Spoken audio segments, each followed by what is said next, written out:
So, the metro was having massive problems this morning, so I didn't go to my morning lecture because the afternoon one was distance anyway, and I thought that I could just, oh my God, that's so annoying. And I thought that I could just what are they doing out there? I thought that I could just watch it online, but it hasn't been uploaded yet.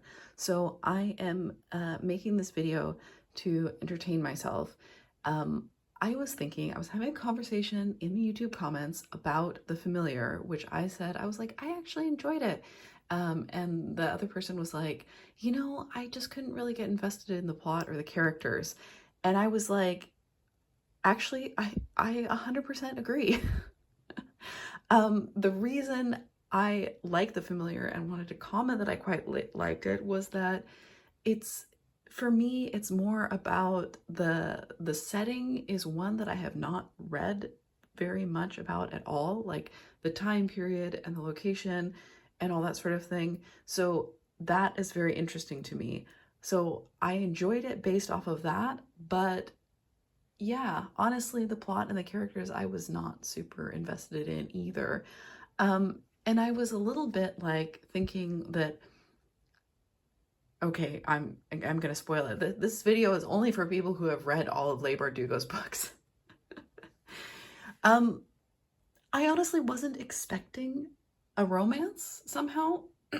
Like I feel like it came a little bit out of nowhere, and then that's like the main part of the story as well, which was slightly strange. And I felt it felt a little bit unhooked from, or untethered from, what would you say, like folklore and mythology that I recognize. But that aside, I did actually really enjoy reading The Familiar. I had a good time. I thought it was a good time. And I might actually reread this one because what I want to talk about in this video is I honestly don't get the hype for Leigh Bardugo. I don't get it. I read I read Shadow and Bone, the whole Shadow and Bone trilogy, because a friend of mine was super into it, and it 100% sounds like something I should like, right?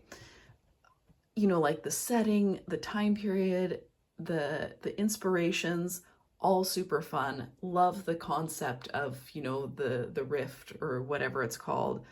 Loved all of that. I will say I was so annoyed when I was reading these, and I felt like it just became another, like, we've got to get the MacGuffin. First, we've got to get this thing, and then we've got to get this thing, because she has to get the stag, and then she has to get the Firebird, and then she has to get the whatever. And I'm like, what are we doing? It's just so, like, the plot was not there for me. The characters were not there for me. Like, I found Mal to be insufferable, and Alina is just like, I don't know, whatever. So you have the first two books, which, like, the first one obviously is fun because it's setting up this very interesting world. But then we just go into now we have to get this magical object. Now we have to get this magical object.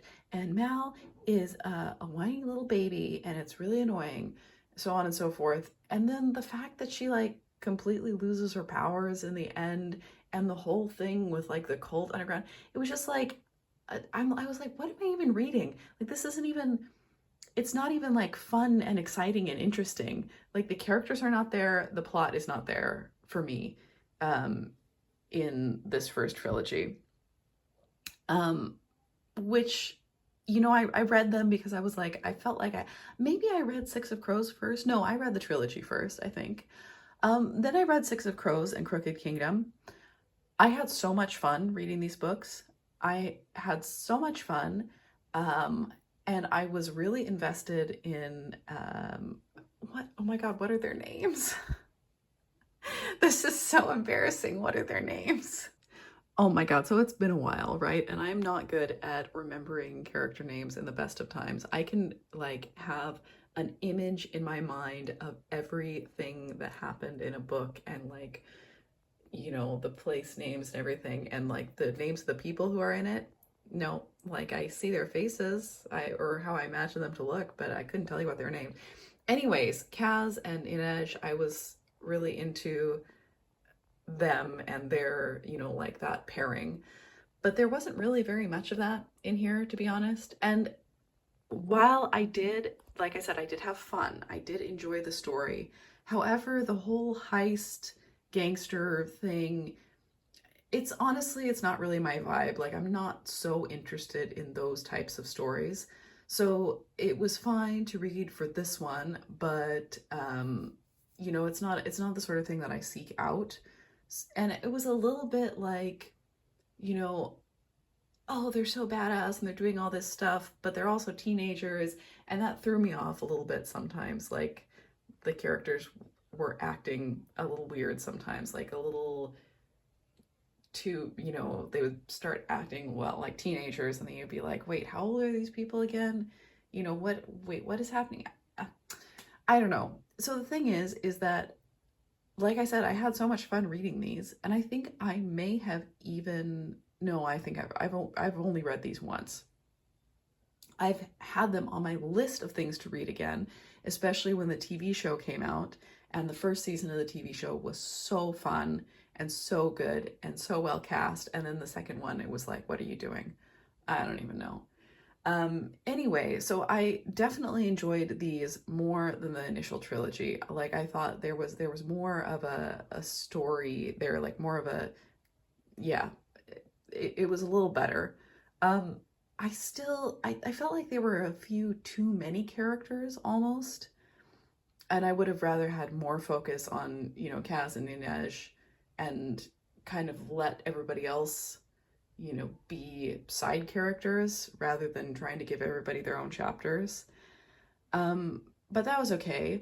So then, King of Scars and whatever the other one is, I've definitely read those books, but I only read them once. Like, I read them, they came out, I did that thing where I like immediately look it up in the library system and request it before they've even bought it. So I'm like the first person in the queue when the book comes in. Anyway, so I read these two. And actually I enjoyed these ones as well. I had a good time. So like these last four in the Grishaverse were, I think, so much better than the initial trilogy, to be honest.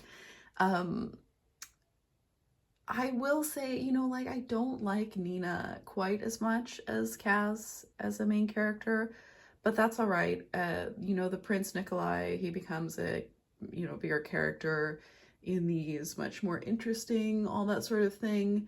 I don't know. I guess I was not that invested in the characters or in the story in these ones, and clearly I do not remember like the story particularly of these last two books.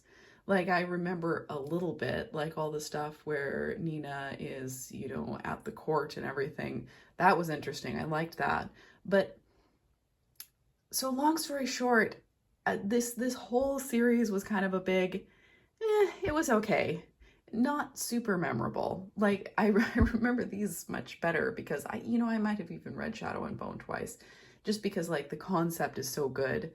Um, and these were certainly fun, but not particularly memorable either. And like I said, I had the thought that I was going to reread them before I watched the TV show, and then I was just like, I don't think I'm ever going to get around to that. Anyway, so there's those. Okay, then there's also Hellbent and Ninth House. And I read Ninth House twice because it really bothers me that it's like zooming around like that. Here we go. I'll click on this.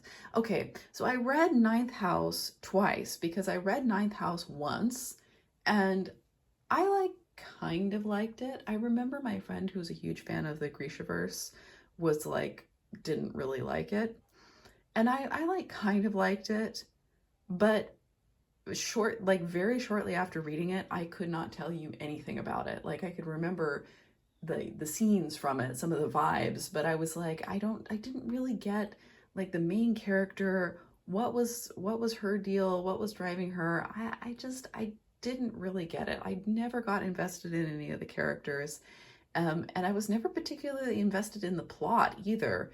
And the whole thing with the police officer, and she's like investigating these societies, and I was kind of like, I didn't really get a great sense of like, in the first book anyway, I felt like I didn't have a great grasp on like, what time period is this? What is she really doing here at this university? Why can't she just, I don't know, move somewhere else? It really didn't, it didn't make a lot of sense to me, and it didn't really stick with me. So when Hellbent came out, I was like, well, I really want to read it. So I reread Ninth House, and was able to have like a pretty fun time because I clearly didn't remember it very well. And then I read Hellbent, and I honestly, I just do not remember these books. I could not tell you what happened in these books. Like, I was never invested in the characters. I was never invested in the plot. And it's like, I didn't hate my second read of Ninth House. I didn't dislike it. It just did not stick with me at all. So it was kind of interesting when, like I said, that somebody else said, I just didn't like, I couldn't get invested in the characters or the plot. And I was like, you know what? Same. I would say the same about all of her books, which I feel like it's such a shame because the concepts, like the ideas behind all of her books and like the world that she creates, in the Grishaverse, and like what mythologies and periods in history and that sort of thing that these books are referring to is so interesting to me, and I want to read about it, but I'm just like not invested in the characters, not really invested in the plot either, which is a crazy thing to say about especially these books. Like, there's definitely stuff happening, right? But and then, yeah, Ninth House and Hellbent, I'm just like, I could not tell you anything about what happened in those books. Like, and I couldn't tell you the name of any of the characters either. It was just not, yeah. So that's why I would say actually this one is probably my favorite, because I really enjoyed reading about I enjoyed reading it because I enjoyed reading about this time period, and being in this environment, and it was something different. So it being something different for me made up for the fact that I was not invested in the characters or the plot like at all. So I've been talking about this because I feel like both the Grishaverse and Ninth House and the Raven Cycle are two that I see recommended everywhere all the time. People love them so much. So I read the Raven Cycle. I read all of these books, and I do not get it at all. I could not tell you what happens in these books.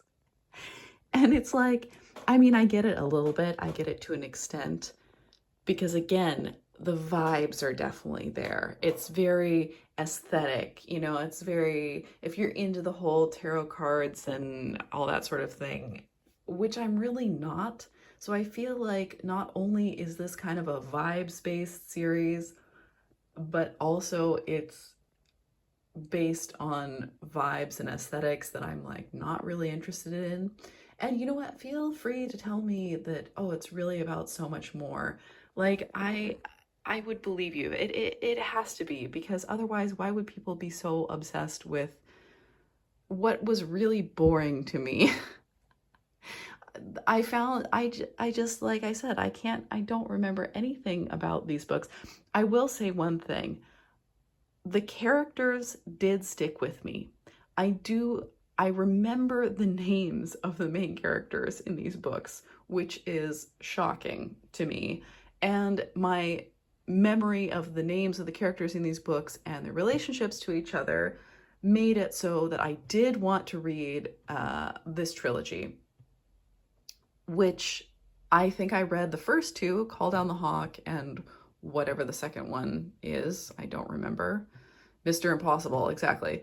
I read Call Down the Hawk. I read Mr. Impossible. And, it just, they just didn't really stick with me. I don't feel any particular desire to go out and find Grey Warren. I, and you know, it's like if you really like them, I'm glad for you. That's great. But it's kind of, yeah, like there's a lot happening here, but I felt like in the Raven cycle, I didn't know really what was going on half of the time, and I couldn't really be bothered to figure it out. And like I do get it because obviously the characters have stuck with me way more than some other books. Um, but then a lot of them are not really in the Dreamer trilogy. So, you know, they're more like side characters because obviously this is Ronan's story and he meets new people and that sort of thing. So I'm just kind of like, meh, whatever. So this is just another author. I haven't read this one and I haven't read these. So this is another author that everybody is so excited about, and I'm just like, I just don't get it.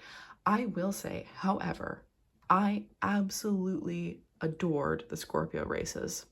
Loved it. Loved it, loved it, loved it.